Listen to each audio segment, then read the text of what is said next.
numéro 421. Nous sommes le mardi 5 juillet 2011. Souvenez-vous, nous étions jeunes, joyeux et fous, quartier de rêve, oui mes amis. Avec moi le camarade président. Bonjour Belaïd Moumid. Bonjour cher ami, bonjour tout le monde.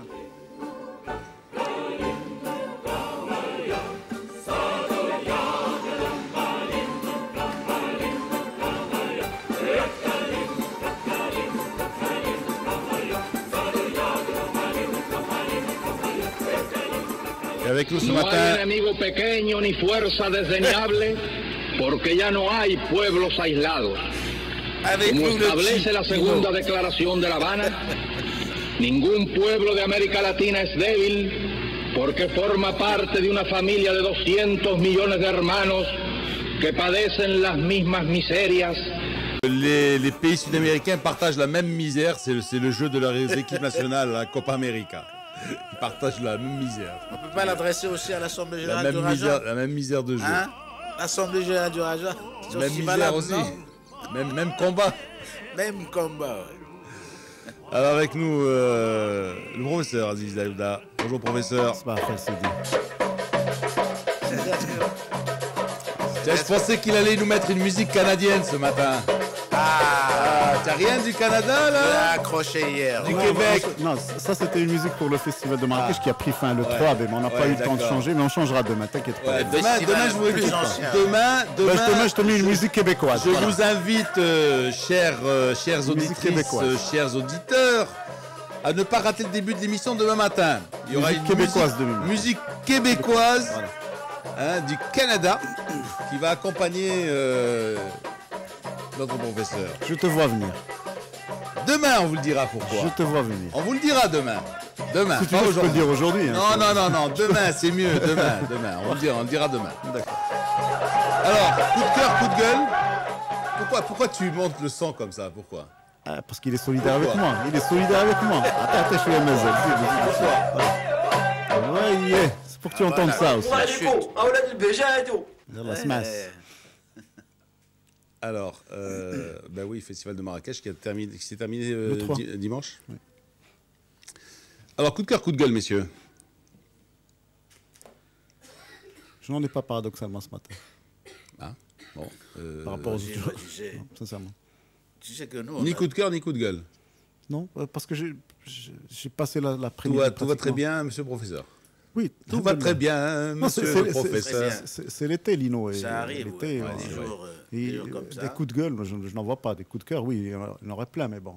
Oui, mais Aziz qui n'a pas pris l'autoroute ce matin, qui n'a pas pris le train, donc. Non, j'ai pris le train ce matin. Ah, c'est le train. Alors, il y a Normal. il y a un coup de gueule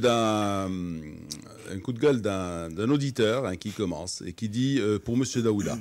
Mon coup de gueule, c'est ce mouvement du 20 février qui annonce à France 24 que les résultats sont faux. Donc, selon lui, le non égale démocratie et tout citoyen qui a voté oui est manipulé par l'État et inconscient.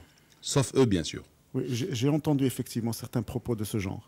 Et sincèrement, ça n'est pas responsable que de tenir ce genre de propos.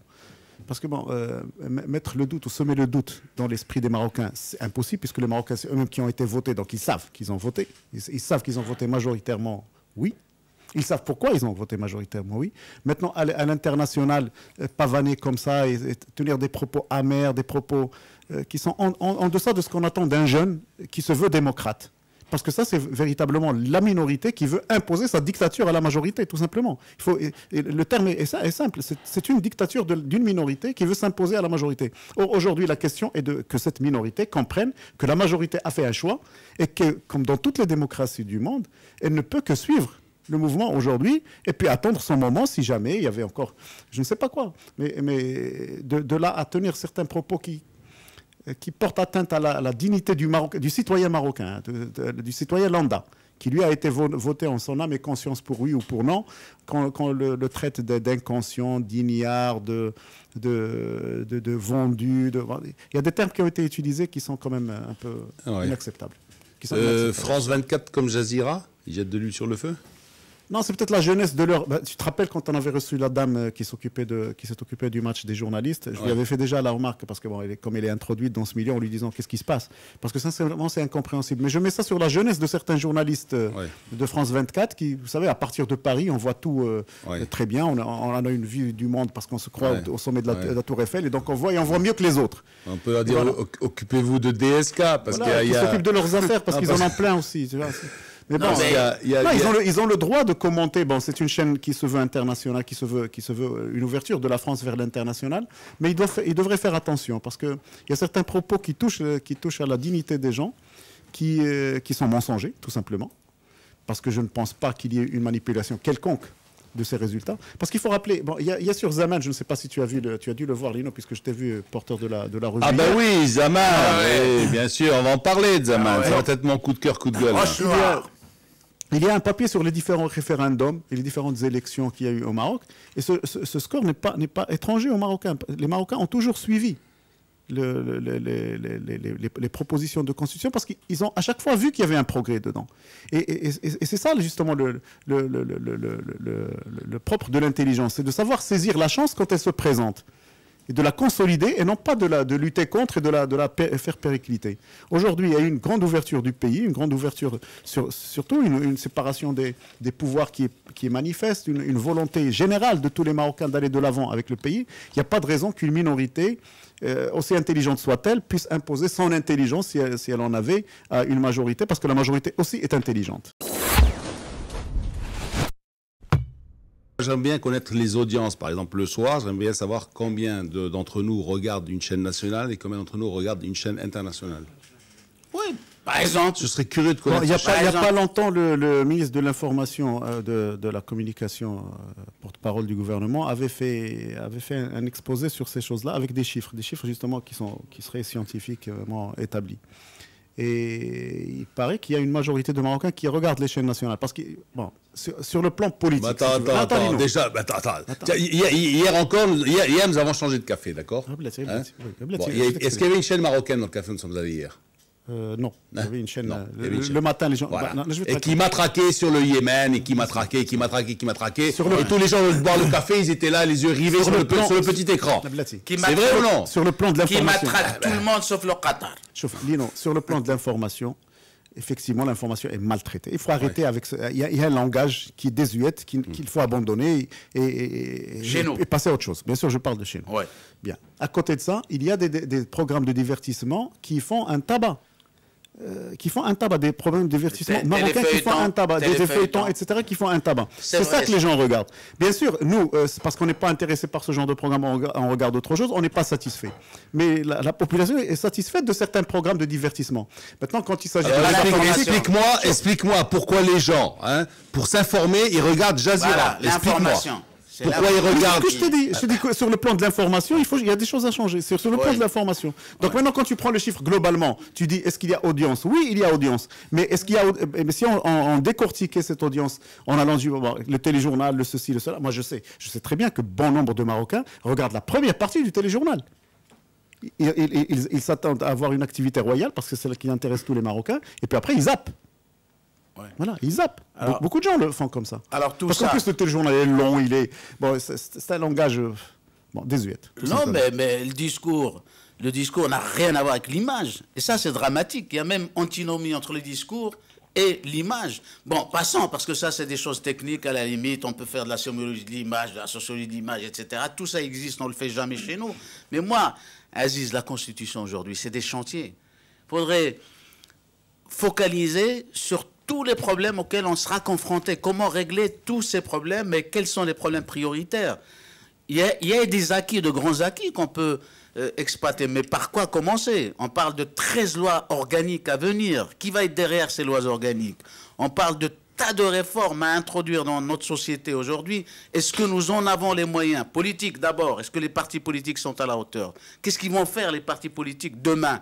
N'est-ce pas pour militer, pour se remettre à jour? Ils continuent dans leur majorité à parler le même langage que ce qu'ils parlaient il y a 10 ans. La langue de bois, les manchettes même. On critique l'audiovisuel, mais regarde la presse. Il est d'un archaïsme. Pourquoi? Parce qu'il n'est pas placé entre les mains de professionnels.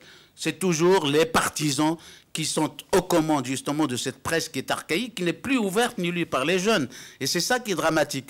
Disons qu'il y a problème, mais il faudrait se rendre compte que les chantiers arrivent et que là-dessus, il faudrait que tout le monde s'implique. C'est vrai, il faut des réformes. La Constitution va réformer, mais la Constitution, c'est la loi suprême, c'est vrai, mais il faut la mettre en pratique, réfléchir, travailler, ouvrir le maximum d'opportunités aux jeunes. Voilà peut-être la solution, il viendrait de là. Tant que les responsables ne se comportent pas en citoyens lambda, c'est-à-dire considérer que la problématique du Maroc, c'est nous-mêmes. Bien sûr. C'est les Marocains. Bien et sûr. eux font partie de ça. Donc, à chaque fois qu'ils parlent, on a l'impression que le problème, c'est nous, c'est pas eux. Oui. eux معرفوا واحد لا كاتيجوري ديال واحد النبغاء اللي ربي ينزل بهم على في Il y a الارض une vision extravertie. فهمتي Mais ça, c'est وفاهمين derrière, كل شيء وعارفين كل شيء وقادين على كل شيء وحنا واحد الطبقه اللي ما تنفهموش واللي خصنا حنا نرتقيو باش نوصلوا للمستوى ديالهم. بينما في المنظور ديال المجتمع راه هو العكس، هما اللي خصهم يهبطوا عندنا ويتفاهموا معنا ويعرفوا شنو بغينا. Alors, ces mots-là, cette déclaration du professeur, vous la traduisez en italien, en espagnol, en français, en allemand, en anglais, en tout ce que vous voulez. En langage guivariste aussi. C'est valable pour tous les pays du monde. Ça, c'est valable pour tous les pays du monde. Voilà, malheureusement, c'est ça. C'est ça. Non, mais le plus Il faudrait dur revenir peut-être au temps des Romains, peut-être. Là, c'était un peu plus... Oui, vraiment plus démocratique. d'hier à Quand aujourd'hui, ils avaient des à empereurs demain. africains et des empereurs espagnols. Voilà, ça peut-être... Oui, mais les gens ne savent pas que le plus dur est à venir. Une constitution, c'est quoi? Une constitution suprême. Mais c'est des chantiers, c'est ça le plus important. Il faut travailler. Dans certaines discussions, comme ça, à bâton rompu, avec des gens qui ne sont pas rompus de la... qui sont pas des politicards, enfin, qui sont pas, mais qui réfléchissent quand même. Ils ont peur. Ils ont peur parce qu'ils se disent, bon, la séparation des pouvoirs qu'on va connaître, le Premier ministre qui va être nommé à partir de la majorité prochaine, est-ce que nous avons véritablement des hommes? Est-ce que les politiques que nous avons actuelles sont à la hauteur de ces missions-là? Est-ce que les gens qui vont se présenter au Parlement sont à la hauteur d'un Parlement marocain tel qu'on l'espère? Est-ce qu'on ne va pas revoir une répétition de la Hogada avec les mêmes têtes, les mêmes noms, les mêmes cadres et les mêmes incompétences et les mêmes incohérences politiques et les mêmes problèmes? Est-ce que nous avons les moyens sociétaux? Eh ben voilà, mais lancez-vous dans la politique les deux là, voilà, allez-y, commencez par vous. Moi je peux pas, moi je suis né au Maroc, mon père aussi, mais je peux pas. Mais vous, allez-y, allez-y, pourquoi vous tentez pas l'aventure politique? Moi je suis caricaturiste, je peux pas.